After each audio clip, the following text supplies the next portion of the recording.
Tudo bem, meus queridos? Vamos falar hoje do casamento com separação total de bens. Vamos direto ao assunto para não perder tempo. Primeiro, um aviso muito importante para você, tá? O casamento com separação tem duas formas. A primeira forma é a forma que a gente chama de contratual. A pessoa quer casar pelo regime de separação total de bens. A outra é a legal. Tá? Por que é legal? É porque a lei impõe que se case sob regime de comunhão, separação total de bens. Então a lei dá tratamento diferente para essas duas e você precisa saber qual que é a sua situação, se é legal ou se é convencional, né, por contrato com acordo, para saber qual vídeo assistir, né, no meu caso aqui do canal. Certinho? Vamos lá, aqui a gente está falando de comunhão, separação total de bens consensual, aquela que você quer, convencional, tá? Aquela que você quer fazer isso. E por que você quer fazer isso? Basicamente porque você quer separar o patrimônio seu e o do seu cônjuge, tá? Não quer misturar. Qual que é a diferença com a comunhão parcial de bens? Comunhão parcial de bens, você casou hoje, a partir de hoje, tudo que você fizer, amealhar, tudo que você ganhar, ganhou o contratinho, ganhou na loteria, você vai botar num potinho que pertence aos dois, exceto questão de sucessão, né? Ou seja, faleceu alguém da sua família e deixou uma herança para você, a herança é só sua, ou se você recebeu uma doação só sua. Então aí essas são exceções do caso de comunhão parcial. Se quiser saber, vai lá ver o vídeo de comunhão parcial que já está lá no nosso canal. Agora aqui não interessa o tempo que você começou, não interessa quem deu, quem não deu, é sempre o que é meu, o que é seu, ponto, tá? Então esse é o lance do casamento por separação total de bens. As pessoas querem continuar no exercício do seu próprio patrimônio e querem garantir que se elas ganharem alguma coisa, ela não vai ter que dividir com o outro. O que precisa para fazer isso? É um pouquinho mais complicado do que o de comunhão parcial de bens, porque no comunhão parcial de bens é o regime padrão da lei brasileira, tá? Você não precisa fazer nada para que isso aconteça. Aqui sim, você precisa fazer uma coisa que chama pacto antenupcial. Então você precisa ir ao cartório de notas e dizer, nós vamos casar por regime de separação total e eu quero fazer aqui o pacto antenupcial, que dá para colocar algumas cláusulas em relação ao que você pode e o que você não pode, o que vale, o que não vale dentro do casamento de vocês, tá? Isso aí vai ser objeto de um outro vídeo, mas saiba que você precisa do pacto antenupcial. Beleza? Entendidinho? O que a gente precisa mais saber sobre esse tema? Bom, tem implicações dentro de duas coisas diferentes que o pessoal normalmente confunde, que é o divórcio e a questão da sucessão, que é a herança entre os cônjuges, tá? Então, no divórcio, é aquilo que eu falei, o que é meu, o que é seu, cada um pega a sua trouxinha e vai embora, e não tem nenhuma mistura, a não ser que haja uma prova de que o imóvel houve contribuição direta de um ou de outro, que só saiu no nome de um. Então isso aí, você sabe, né? Eu falo aqui, direito não é nada escrito em mármore, pelo menos em relação aos fatos que tem que dar a interpretação para eles. Então, mas normalmente, via de regra, essa é a situação. Eu entrei com isso, eu fiz esse patrimônio, eu saio com isso, com esse patrimônio, tá? Não é assim em caso de sucessão. Em caso de sucessão, as pessoas pensam, então se ele morrer, eu não herdo nada, né, doutor? Falso. Vai ver o artigo 1829, tá? E que você vai ter uma surpresa, porque é muito difícil de entender até para nós, advogados, ou para os colegas que estão vendo aqui. Eu costumo dizer que é a pior peça legislativa dos últimos 150 anos. De qualquer forma, você precisa saber aqui que o cônjuge, mesmo casado sob regime de comunhão, de separação total de bens, ele herda, tá? Ele não herda em caso de separação obrigatória de bens, que é aquela que eu falei no comecinho, que a lei manda fazer. Aí você não herda. Por quê? Porque é para evitar o golpe do baú, tá? A separação legal de bens é para evitar que as pessoas tomem o golpe. Porque aí a mocinha bonitinha de 19 anos casou com o velhinho de 75, pra quê, né? Você acha que foi isso? Então a lei impede, aí não deixa herdar, tá bom? Nada impede que se dê outro jeito, mas isso também é objeto de outros vídeos futuros. Mas vamos lá, no regime de comunhão, eu sempre falo isso, né? Regime de separação total de bens, convencional, aquele que vocês quiseram, foram fazer o pacto antinupcial porque era isso que vocês queriam, a esposa ou o esposo, no caso de falecimento do outro, herda, tá bom? Então é preciso ficar muito claro em relação a isso.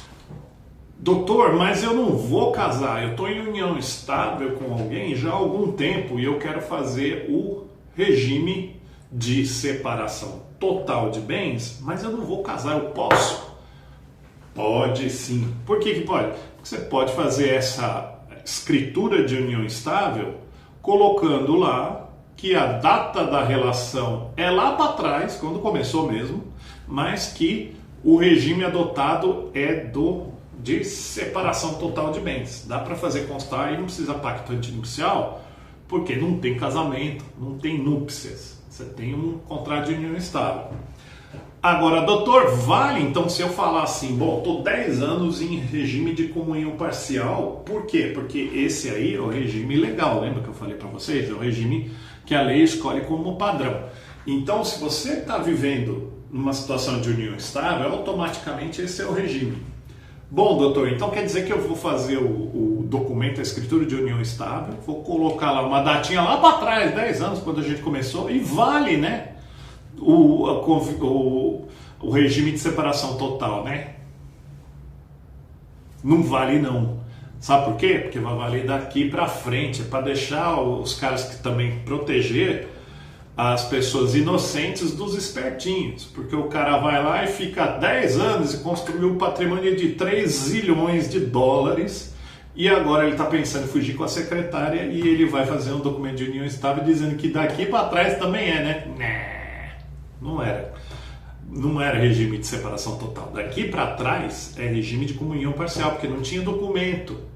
Tá? Agora que tem documento, daqui para frente sim. Tá? Então tenha isso em mente, é uma coisa importante para a gente lembrar. Vale para união estável.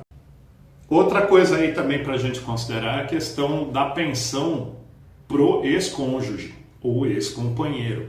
Tá? Muita gente pensa que não tem como pedir pensão porque estava casado em regime de separação total. Isso é falso, tá? Dá para pedir pensão sim. Agora, vai depender também daquilo que vocês escreveram no pacto antinupcial. Se vocês estão abrindo mão, é muito mais provável que não tenha como, tá? Como pedir depois disso. Agora, de novo, as zonas cinzentas do direito, se a pessoa estiver no estado de necessidade mesmo, passando fome, está numa situação muito ruim, dá para desconsiderar aquilo e pagar o mínimo para ela, tá? Agora, como eu já falei em outros vídeos aí, pensão para ex-cônjuge é uma coisa de exceção, então não conte com isso. Mas lembre-se, antes de você assinar o pacto, vê se no pacto está constando isso ou não, para você ficar esperto e mudar o pacto se for o caso, né? Se não for do seu agrado. Diante de tudo isso que eu falei, qual que é a desvantagem e qual que é a vantagem de fazer esse regime de casamento, né? Esse regime de casamento ele é recomendado para as pessoas que querem fazer com que cada um tenha o seu próprio patrimônio. E muitas vezes o que acontece é que uma pessoa tem muito patrimônio e outra pessoa tem muito pouco patrimônio. E aí se faz aquela, ó, para casar com você, vamos fazer de separação total, porque eu não quero arriscar o patrimônio que eu tenho e você me divorciar daqui a 3 dias. Então, qual que é a vantagem? Você protege seu patrimônio, óbvio.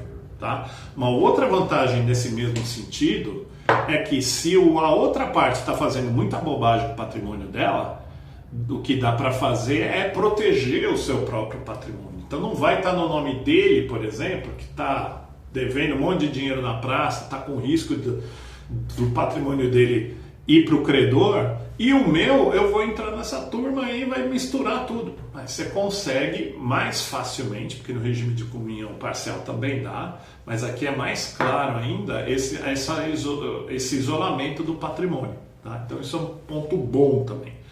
Qual que é o ponto ruim? Bom, tem um ponto ruim emocional, né? Vocês não estão construindo nada juntos, vocês foram casar para quê? Mas aí cada um sabe onde que aperta o cinto, por que quer fazer. Isso é um problema. E é um problema maior também para a pessoa que tem um patrimônio pequeno em relação ao outro. Porque daí vocês estão construindo juntos, porque tem que lembrar o seguinte, vocês têm uma família, vou dar um exemplo clássico, a mulher tem pouco patrimônio, o homem tem mais patrimônio, eles casam, têm filhos, ficam 10 anos juntos, 3 filhos, a mulher ficou criando aqueles filhos tempo integral, cuidando da família, cuidando do belezoca que estava lá ganhando dinheiro, e no fim das contas ele foge com a secretária e você não tem patrimônio nenhum, mesmo você tendo ajudado a construir. Por que você ajudou a construir? Porque você estava em casa segurando as pontas para ele. Tá? Esse é um exemplo.